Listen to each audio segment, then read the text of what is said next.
Ukraine में रूसी जासूस F-16 मिराज 2000 तबाह। यूक्रेन पर रूस के भयानक हमलों ने कोहराम मचा दिया है। हालात ये है कि ट्रंप पुतिन को 10 से 12 दिन की चेतावनी दे रहे हैं, तो वहीं दूसरी तरफ पुतिन यूक्रेन की राजधानी कीव पर तूफानी हमले करने में जुटे हैं। स्थिति ये हो गई है कि अब पुतिन ने ट्रंप के ही सामने दो विकल्प रख दिए हैं, या तो यूक्रेन को बचाने के लिए अमेरिका रूस से सीधी जंग करे, या फिर अमेरिका यूक्रेन पर रूस के जीत और कब्जे को मानकर राष्ट्रपति जेलेंस्की को बातचीत के लिए मजबूर करे। अब ऐसी स्थिति में रूस यूक्रेन जंग ऐसे विनाशक युद्ध में तब्दील हो चुकी है, जहां रूस यूक्रेन के साथ साथ अमेरिका समेत नेटो के 32 देशों से युद्ध करने को पूरी तरह से तैयार है। रूस की हिम्मत, ताकत और मजबूत रणनीति का इसी से अंदाजा लगाया जा सकता है कि रूस ने यूक्रेनी वायुसेना के पायलटों को अपना जासूस बनाना शुरू कर दिया है। खबर तो यह है कि रूस ने यूक्रेनी पायलट को अपना जासूस बनाकर यूक्रेन के F-16 मिराज 2000 सुखोई 24 को तबाह कर डाला है। हम शुरुआत करते हैं यूक्रेन पर पिछले 12 घंटों में हुए रूस के खूनी हमलों से, जिसने यूक्रेन के साथ साथ अमेरिका के होश उड़ा दिए हैं। तबाह हुआ कीव, रूस का मिसाइल हमला। 9 जुलाई 2025 से अब तक रूस ने यूक्रेन पर 10 गुना ज्यादा हमले किए हैं। ऐसा अनुमान है कि अब तक रूस ने यूक्रेन पर 2500 से ज्यादा हवाई हमले किए हैं, जिसमें एक दिन में यूक्रेन के शहरों और इलाकों पर 400 से लेकर 500 ड्रोन से अटैक किया गया है, जबकि रूस ने बैलिस्टिक मिसाइलों से भी यूक्रेन में भारी तबाही मचाई है। पिछले 24 घंटे में रूस ने पूर्वी यूक्रेन समेत यूक्रेन की राजधानी पर इतने भीषण और विनाशक हमले किए हैं कि यूक्रेन को समझ नहीं आ रहा है कि रूस के हमलों का सामना कैसे करे। राष्ट्रपति ट्रंप भी यूक्रेन पर हो रहे रूसी हमलों को देखकर बौखला गए। रूस के मिसाइल और ड्रोन हमलों में दर्जनों यूक्रेनी नागरिक मारे गए, जबकि सैकड़ों इमारतें अकेले कीव में ही तबाह हो चुकी हैं। रात भर कीव पर धमाकों की आवाजें आती रही। आधा कीव बंकर में घुस चुका है। हालात ये है कि हर 10 से 15 मिनट में रूस के ड्रोन और मिसाइलें कीव पर फट रहे हैं। जरा इन आंकड़ों को देखिए। 31 जुलाई 2025 की सुबह से कीव के कई इलाकों में रूसी ड्रोन और मिसाइलों के भीषण हमले हो रहे हैं। रूस के तूफानी हवाई हमलों में कम से कम 28 लोगों की मौत हो गई है। यूक्रेन के गृह मंत्रालय के मुताबिक मृतकों में 3, 6 और 17 साल के 3 बच्चे शामिल हैं। यूक्रेनी अधिकारियों के मुताबिक हमले में लगभग 159 घायल हुए हैं और एक अपार्टमेंट ब्लॉक ढह गया है। रूस ने 300 से ज्यादा ड्रोन और 8 बेहद शक्तिशाली मिसाइलों से यूक्रेन पर अटैक किया है। ये हमले यूक्रेन की राजधानी कीव पर किए गए। रूस के इन हमलों को सीधे सीधे अमेरिका को रूस की तरफ से युद्ध करने के लिए खुला चैलेंज बताया जा रहा है। अमेरिकी राष्ट्रपति डोनाल्ड ट्रंप ने रूस को 12 दिन के भीतर यूक्रेन पर हमले रोकने की चेतावनी दी थी, लेकिन लगता है जैसे रूस के राष्ट्रपति पुतिन को अमेरिका के अल्टीमेटम की कोई परवाह ही नहीं है। 8 अगस्त तक अल्टीमेटम ट्रंप ने पुतिन को दिया है, लेकिन लगता है कि पुतिन यूक्रेन को 8 अगस्त से पहले तबाह कर डालेंगे। इधर रूस ने यह भी दावा किया है कि उसने लगभग 16 महीने की लड़ाई के बाद पूर्वी यूक्रेन के तबाह हो चुके शहर चासिव यार पर पूरी तरह से कब्जा कर लिया है। Летять ракети в жилі будинки в звичайному районі і вбиваються люди, просто звичайні люди, українці. Ну я не знаю, в мене нема слів. Це просто маразм. Russia today hit Kyiv with missiles and drones, more than 100 people, kids. I think it's Russia. I think it's disgusting what they're doing. I think it's disgusting. This is Biden's war. It's not my war. But I said if I get in, I'll try and get the thing stopped. But I think what Russia's doing is very sad. A lot of Russians are dying. You have a lot of Russians. More Russians are dying. But Russians are dying. Ukrainians are dying. You know, the United States isn't really involved in that war. It shouldn't be. And by the way, I made a deal with NATO where NATO pays us for everything that we send. We send them. F-16 Miraj 2000 तबाह। यूक्रेनी pilot निकला रूसी जासूस। रूस इस वक्त Ukraine पर तूफानी हमले करके ये साबित कर रहा है कि अगर यूक्रेन रूस के अंदर घुसकर बड़े हवाई हमले करेगा तो रूस यूक्रेन के हर शहर को तबाह कर डालेगा। इधर यूक्रेनी वायुसेना को हो रहे भीषण नुकसान पर यूक्रेनी वायुसेना ने बड़ा खुलासा किया है।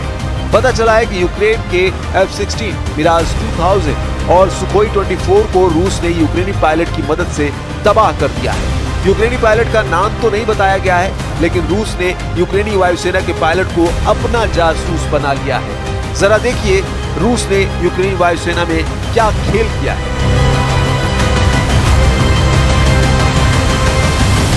यूक्रेनी वायुसेना के मुताबिक यूक्रेन की वायुसेना के एक उड़ान प्रशिक्षक ने रूस के लिए जानकारी इकट्ठा की ताकि उसे यूक्रेनी हवाई अड्डों पर हमले की तैयारी में मदद मिल सके। दावा किया जा रहा है कि यूक्रेनी पायलट ने रूसी वायुसेना को सिग्नल भेजकर यूक्रेन के F-16, मिराज 2000 और सुखोई 24 को रूसी हमलों से नष्ट करवाया है।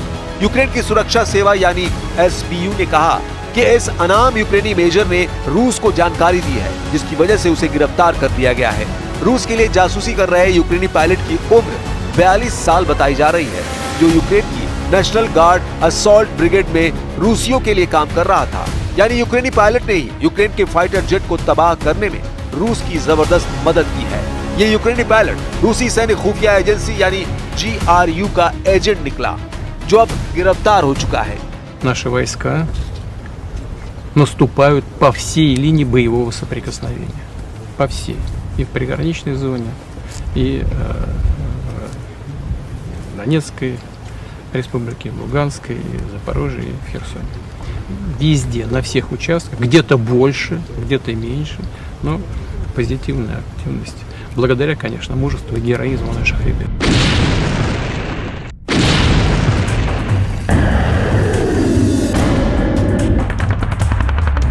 इधर रूस पिछले 10 दिनों से यूक्रेन पर बेहद तेज रफ्तार हमले कर रहा है।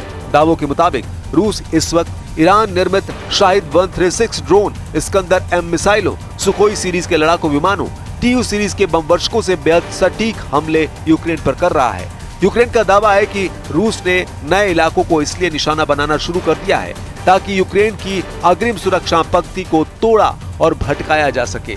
कुछ खबरों में दावा किया गया है कि पुतिन के आदेश पर रूसी सेना की छोटी छोटी टीमों को यूक्रेन पर हमला करने के लिए भेजा गया है।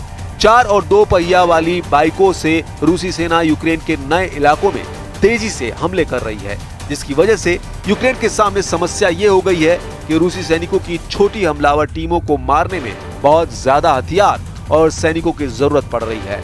रूस की इसी खूनी रणनीति को देखते हुए अमेरिका और फ्रांस ही रूस से सीधी जंग की तैयारी में जुट चुके हैं और इसीलिए अमेरिका ने ऐलान कर दिया है कि हमने यूक्रेन को हथियार सप्लाई शुरू कर दी है, जिसे रोका गया था। जरा अमेरिका से आई इस खबर को देखिए।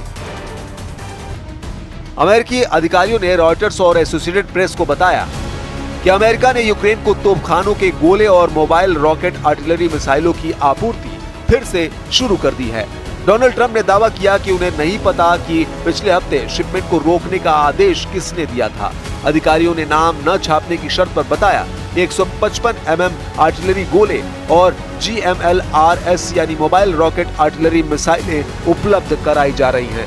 पिछले हफ्ते रोकी गई शिपमेंट में 30 पैट्रियट मिसाइलें, 8500 155 mm आर्टिलरी गोले, 250 से ज्यादा सटीक GMLRS मिसाइलें और 142 हेलफायर हवा से सतह पर मार करने वाली मिसाइलें शामिल थी। हैरानी की बात तो यह है कि अमेरिका के राष्ट्रपति के आदेश नहीं देने पर भी यूक्रेन को हथियार सप्लाई किसने रोकी, इसका सही पता अभी तक नहीं चला है। फिलहाल यूक्रेन को हथियार सप्लाई शुरू हो गई है।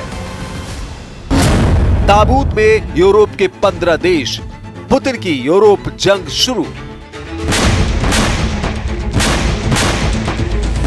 पहले आप जरा इन तस्वीरों को देखिए, जिसमें यूक्रेन के खार्किव, खेरसोन, सुमे और ओदेसा में रूस के खूनी हमलों ने हाहाकार मचा दिया है। खार्किव में रूस ने पिछले हमलों की तरफ इस्कंदर M मिसाइलों से कई हमले किए हैं, जिससे यूक्रेन को भयंकर नुकसान हुआ है। 7 दिन पहले रूस ने जब ओदेसा पर हमला किया था तो दुनिया ने ऐसी खौफनाक और दर्दनाक तस्वीरें देखी कि लोगों का कलेजा कांप गया। हालांकि रूस के विदेश मंत्री सर्गेई लावरोव ने दावा किया कि काला सागर के बंदरगाह शहर ओदेसा में जिस जगह रूस ने 2 बैलिस्टिक मिसाइलों से हमले किए हैं, वहां पर यूक्रेन के खुफिया अधिकारी यूरोप और नेटो देशों के अधिकारियों के साथ मीटिंग कर रहे थे। इस हमले पर रूस ने दावा किया कि उसके हमले में ओदेसा में मौजूद 66 सैन्यकर्मी मारे गए थे, जो आम यूक्रेनी जनता को ढाल बनाकर इमारत में खुफिया मीटिंग कर रहे थे। रूस ने इन हमलों से साबित कर दिया था कि यूक्रेन की तरफ से यूरोपीय देशों ने रूस के खिलाफ सीधी जंग शुरू कर दी है। अब हम आपको बताते हैं कि रूस के राष्ट्रपति पुतिन ने बेहद करीबी रूसी सुरक्षा परिषद के उपाध्यक्ष दिमित्री मेदवेदेव ने यूरोप और यूक्रेन को लेकर क्या जंगी चेतावनी दी है। रूस के पूर्व राष्ट्रपति दिमित्री मेदवेदेव ने अप्रैल 2005 में ही यूरोपीय देशों को सीधी चेतावनी दी थी। दिमित्री ने धमकी देते हुए कहा, यूक्रेन में मौजूद यूरोपीय शांति सैनिक को रूसी सेना ताबूत में भेजेगी। दिमित्री मेदवेदेव ने यह धमकी फ्रांस की राजधानी पेरिस में अमेरिकी और फ्रेंच अधिकारियों की बैठक के बाद दी है। दावा किया जा रहा है कि पेरिस, लंदन और बेल्जियम में हुई यूरोपीय देशों की मीटिंग में रूस के खिलाफ खुली जंग की बात कही गई है। इसी को लेकर रूस यूरोपीय देशों पर बुरी तरह से भड़का हुआ है। ब्रिटेन और फ्रांस के नेतृत्व में करीब 15 यूरोपीय देश यूक्रेन में अपने सैनिकों को भेजने पर राजी होते दिख रहे हैं। इसलिए रूस ने चेतावनी दी है कि वो यूक्रेनी धरती पर किसी भी पश्चिमी सैन्य उपस्थिति को बर्दाश्त नहीं करेगा। दिमित्री मेदवेदेव ने पुतिन की तरफ से यूरोपीय सेना को चेतावनी दी है कि यूक्रेन की जमीन पर मौजूद एक भी यूरोपीय सैनिक जिंदा नहीं बचेगा। रूस हर यूरोपीय सैनिक को मारकर ताबूत में बंद करके भेज देगा। यानी इस वक्त रूस यूक्रेन को कब्रिस्तान बनाने में जुटा है, तो वहीं यूरोपीय सेना को ताबूत में भेजने का ऐलान कर रहा है।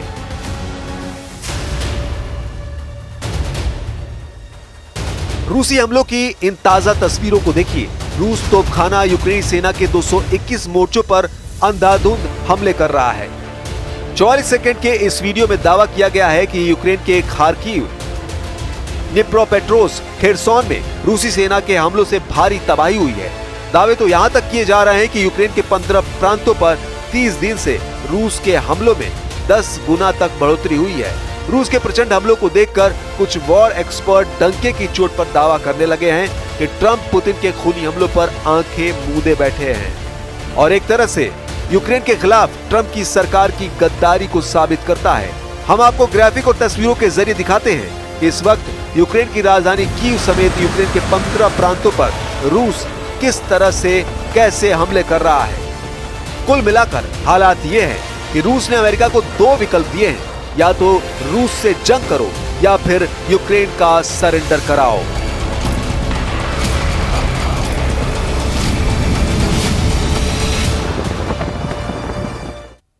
और यहाँ